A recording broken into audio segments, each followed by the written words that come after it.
আসসালামু আলাইকুম। দোয়া কবুলের গল্প। আমাকে আপনাকে কেউ বুঝবে না আল্লাহ ছাড়া। আমি জানি আমার হৃদয়ের মাঝে কতটা কষ্ট রয়েছে।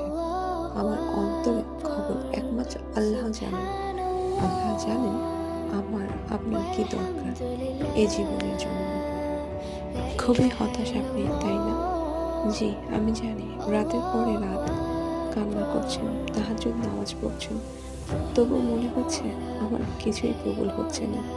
আমি আমি হাঁপিয়ে উঠেছি এই না পাওয়ার যন্ত্রণায়, এই না পাওয়ার দুঃখে।